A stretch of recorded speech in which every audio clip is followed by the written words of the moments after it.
Hi friends, welcome to தேனேலி சமையல். எப்பவும் ஒரே மாதிரி இட்லி தோசைன்னு செய்யாமல் நல்ல ஒரு ஹெல்த்தியான பிரேக்ஃபாஸ்ட் ரெசிபி எப்படி செய்யறதுதாங்க பார்க்க போகிறோம். வாங்க வீடியோக்குள்ளே போகலாம். அதுக்கு ஃபஸ்ட்டு ஒரு பாத்திரத்தில் 1 கப் அளவுக்கு கம்பு எடுத்திருக்கேன். இது கரெக்டாக எல்லாமே 100 கிராம் அளவுக்கு எடுத்திருக்கேன். இது கூடவே 1 கப் அளவுக்கு சிகப்பு அரிசி, மாப்பிள்ளை சம்பா அரிசின்னு சொல்லுவாங்க, அதை எடுத்து வச்சுருக்கேன். சிகப்பு அரிசிக்கு பதிலாக இட்லி அரிசி கூட எடுத்துக்கலாம். இது கூடவே 1 கப் அளவுக்கு கொண்டக்கடலை, 1 கப் அளவுக்கு கேழ்வரகு கேப்பன்னு சொல்லுவாங்க, அதை எடுத்திருக்கேன். வெள்ளைச்சோளம் 50 கிராம் எடுத்திருக்கேன். அது கம்மியாக இருந்தது, அதனால் 50 கிராம் எடுத்திருக்கேன். பச்சைப்பயிறு 50 கிராம் அளவுக்கு எடுத்திருக்கேன். ஒரு 1/2 கப்பு போல் எடுத்துக்கோங்க. கூடவே கருப்பு உளுந்து ஒரு 1/2 கப் அளவுக்கு எடுத்திருக்கேன். இதுக்கு நல்ல ஒரு முறுமுறுப்பு கொடுக்கறதுக்காக ஜவ்வரிசி 100 கிராம் அளவுக்கு 1 கப் அளவு எடுத்து வச்சுருக்கேன். இது கூடவே 1/2 கப் அளவுக்கு வேர்க்கடலை, கூடவே 1 கப் அளவுக்கு வெள்ளை உளுந்து, எல்லாமே 100 கிராம் அளவுக்கு எடுத்திருக்கேன். ஆனால் உளுந்து மட்டும் 200 கிராம் அளவுக்கு எடுத்துக்கோங்க. 2 கப் அளவுக்கு எடுத்துக்கோங்க. இதில் ஒரு சிலதை உங்கள்கிட்ட இல்லைன்னா ஸ்கிப் பண்ணிக்கோங்க, எல்லாமே சேர்க்கணுன்னு அவசியம் இல்லை. இதுக்கு பதிலாக பச்சரிசி, புழுங்கல் அரிசி கூட சேர்த்துக்கலாம். பச்சை பயிருக்கு பதிலாக பாசிப்பருப்பு கூட சேர்த்துக்கலாம். இதை அப்படியே வேற ஒரு பாத்திரத்துக்கு மாற்றிட்டு ஒரு 4-5 தடவை நல்லா கழுவி எடுத்துக்கோங்க. நல்ல கையில் சின்னதாக அழுத்தம் கொடுத்து நல்லா பிசைஞ்சு எடுத்துக்கோங்க. இதில் உள்ள தூசிலாம் வந்துடும். இதை ஃப்ரிட்ஜில் வச்சு எத்தனை நாள்னாலும் ஸ்டோர் பண்ணி நம்ம சாப்பிட்லாம். புளிக்க வச்சுன்னு சுடலாம், புளிக்க வைக்காமலும் சுடலாம். நல்ல ஒரு ஹெல்த்தியான ரெசிபி. எப்போதும் ஒரே மாதிரி இட்லி தோசை அப்படி செய்யாமல் அரிசி வேண்டாம்னு நினைக்கிறவங்க இது போல் வீட்டில் இருக்க ஒரு சில பொருட்கள், இது எல்லாமே சேர்க்கணுன்னு அவசியம் இல்லை, உங்கள்கிட்ட இருக்கிற ஒரு சில பொருட்கள் மட்டுமே வச்சு, ஆனால் உளுந்து மட்டும் கொஞ்சம் அதிகமாக எடுத்துக்கோங்க. அப்போ தான் டேஸ்ட்டும் நல்லாயிருக்கும், நல்ல சாஃப்டாகவும் இருக்கும். இதை அப்படியே ஓவர் நைட் 8 மணி நேரம் போல் ஊற வச்சு எடுத்து வச்சுருக்கேன். இப்போ இதை தண்ணியெல்லாம் வடிச்சிட்டு மிக்ஸி ஜாரில் அதிகமாக இருந்துச்சுன்னா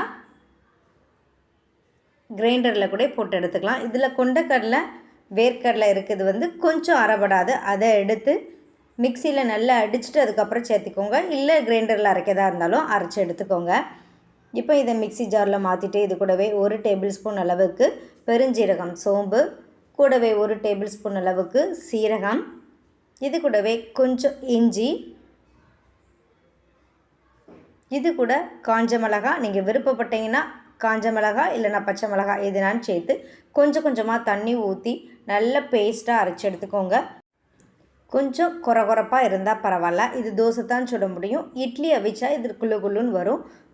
இட்லி அவிக்க முடியாது, தோசை சுடுறதுக்கு நல்லாயிருக்கும். இதை அப்படியே நான் ஒரு 5 to 6 மணி நேரம் போல் புளிக்க வச்சேன். நல்லா இந்த அளவுக்கு மாவு பொங்கி வந்திருக்கு. இப்போ இதிலேருந்து பாதி மாவை நான் வேற ஒரு பாத்திரத்துக்கு மாற்றிட்டு தேவையான அளவு உப்பு சேர்த்து நம்ம கலந்து வச்சுக்கலாம். உப்பு சேர்க்காம தான் நான் ஃப்ரிட்ஜுக்குள்ளே வச்சுருக்கேன். இதை அப்படியே தூக்கி மிச்சம் இருக்க மாவை நம்ம ஃப்ரிட்ஜுக்குள்ளே ஸ்டோர் பண்ணி எப்போ தேவைப்படுதோ அப்போ கூட நம்ம தோசையாக சுட்டு எடுத்துக்கலாம். தோசைக்கு பதிலாக இதோட கொஞ்சம் கேரட்டு, குடமிளகாய், வெங்காயம், தக்காளி இதெல்லாம் ஆட் பண்ணி நம்ம அடையாக கூட சுட்டு எடுத்துக்கலாம். உங்கள் விருப்பத்துக்கு தகுந்த மாதிரி அடையாவோ இல்லை நல்ல முருகலான தோசையாவோ சுட்டு எடுத்துக்கோங்க. இப்போ அதுலேருந்து கொஞ்சம் மாவை மட்டும் எடுத்து வேற ஒரு பாத்திரத்துக்கு மாற்றிட்டு மிக்ஸி ஜார் அலசி தண்ணி சேர்த்துட்டு இதுக்கு தேவையான அளவு உப்பு சேர்த்து நல்லா கலந்து விட்டுக்கோங்க. ரொம்ப கட்டியாக இருக்கக்கூடாது. தோசை மாவு பதத்துக்கு நல்லா கலந்து விட்டுக்கோங்க. நல்லா இது போல் எடுத்து ஊற்றுற அளவுக்கு இருந்தால் போதும். இதோட நான் வெங்காயம் எதுவுமே சேர்க்கல. அப்படியே நல்ல ஒரு முருகலான தோசையாக தான் சுட்டு எடுக்க போகிறேன். நல்லா ஸ்டவ் ஆன் பண்ணி தோசைக்கல் அடுப்பில் வச்சுட்டு கல் நல்லா காஞ்சதுக்கு அப்புறமா ஒரு கரண்டி மாவு ஊற்றி நல்ல மெல்லிசாக சுட்டு எடுத்துக்கோங்க. எந்த அளவுக்கு சாஃப்டாக வேணும்னு நினைக்கிங்களோ அந்த அளவுக்கு மெல்லிசாக சுட்டு எடுத்துக்கோங்க. இது நல்ல முருகலாகவும் சுடலாம், நல்ல சாஃப்டாக டேஸ்ட்டாக இருக்கும்.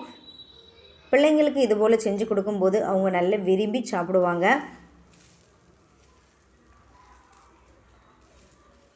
இதில் நம்ம சேர்த்துருக்க எல்லா பொருளையுமே புரதச்சத்து, நார்ச்சத்து, இரும்பு சத்து அதிகமாக இருக்கிறதுனால உடம்புக்கு ரொம்ப நல்லது. இரும்பு சத்து அதிகம் இருக்கிறதான ராகி, பச்சை பயிரெலாம் சேர்த்துருக்கிறதுனால ஹெச்பி லெவலை நல்லா இன்க்ரீஸ் பண்ணி கொடுக்கும்.